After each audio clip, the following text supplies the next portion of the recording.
অন্য দেশে গিয়ে তার সার্বভৌমত্ব ভেঙে গিয়ে লঙ্ঘন করে গিয়ে সে অ্যাটাক করবে, ওই দেশের প্রধানকে মেরে ফেলবে। এটা তো কোনো এখতিয়ার ইউএসকে দেওয়া হয়নি।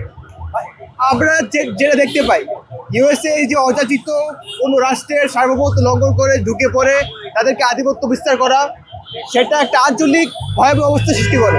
মধ্যপ্রাচ্যে আপনারা যেটা দেখতেছেন যে এটা কিন্তু শুধু ইরানের উপর অ্যাটাক না, মধ্যপ্রাচ্যে ইউএস এবং পশ্চিমারা তাদের আধিপত্য কায়েম করার জন্য এই প্রক্রিয়াগুলো চালু করতেছে, এই আগ্রাসনগুলো। তা দেখেন, ইউএই, ওমান, কাতার সবগুলো দেশে ইউএস এর বেজ আছে। এটার বিরুদ্ধে কিন্তু ইরান শুরু থেকে অভিযোগ করে আসতেছিল যে এটা কিন্তু একটা লঙ্ঘন, মানে ইউএস কিভাবে অপর একটা দেশে গিয়ে বেস করতে পারে, সেটা তো তাহলে ইরানের জন্য একটা হুমকি। এগুলো তারা করতেছে ওই যে মিডল ইস্টটাকে তাদের মানে আওতায় আনার জন্য এবং আধিপত্য বিস্তার করার জন্য। তেলের একটা বড় একটা ইন্টারেস্ট ইউএসএ থাকে ওইখানে। এবং একই সাথে গাজার যে হত্যাকাণ্ডটা হচ্ছে, সেটা পশ্চিমারা এই যে ঘাঁটিগুলা ওমান বা কুয়েত, ইউএর যে ঘাঁটিগুলো, এগুলোর মাধ্যমে গাজায় যে হত্যাযজ্ঞটা ইসরায়েলের মাধ্যমে করতেছে, এটা কিন্তু বরাবরই বিরোধী ছিলেন ইরানের নেতা বা ইরানের যে রেজিম ছিল।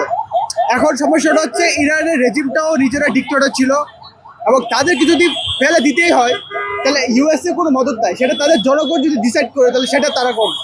ইউএসকে তো কোনো একটা দেওয়া হয় নাই যে একটা স্বাধীন রাষ্ট্রকে এভাবে অ্যাটাক করা। ঘাঁটিতে ইরান হামলা করেছে আমেরিকার হামলার জবাবে। বাংলাদেশের পররাষ্ট্র মন্ত্রণালয় সেই হামলার বিরোধিতা করছে এবং তাদের বিজ্ঞপ্তিতে দেখা যাচ্ছে যে ইরানের বিরুদ্ধে বাংলাদেশের পররাষ্ট্র মন্ত্রণালয় নিন্দা জ্ঞাপন করছে। কিন্তু আমেরিকা যে শুরুতে ইরানের উপর হামলা করলো, ইরানের মধ্যে একটা স্বাধীন সার্বভৌম দেশে হামলা করলো, সেখানে বাংলাদেশের পররাষ্ট্র মন্ত্রণালয়ের কোনো বক্তব্য নেই। ফলে এটা প্রমাণ করে যে বাংলাদেশের যে পররাষ্ট্রমন্ত্রী বা বাংলাদেশের পররাষ্ট্র মন্ত্রণালয়, সেটা আসলে আমেরিকার ছত্র ছায়ার বা আমেরিকার মদতপুষ্ট লোকজনের দ্বারা এটা পরিচালিত। সেটা অবশ্যই ইসরায়েল এবং ইরানের পক্ষে, এবং সেটা হওয়াই স্বাভাবিক। যে পররাষ্ট্রমন্ত্রী আছেন তিনি একেবারে নিজে আত্মস্বীকৃত আমেরিকার লোক। তার আমরা গত অন্তর্বর্তীকালীন সরকারের আমলেও শুনেছি তার আমেরিকায় এবং বাংলাদেশের দ্বৈত নাগরিকত্ব আছে। এরকম একজন লোকের হাত ধরে এই বিবৃতি যাওয়া স্বাভাবিক, কিন্তু এই বিবৃতি প্রচণ্ড পরিমাণে নিন্দনীয় এবং অপরাধযোগ্য। এই বিবৃতি বাংলাদেশ সরকারের প্রত্যাহার করা উচিত।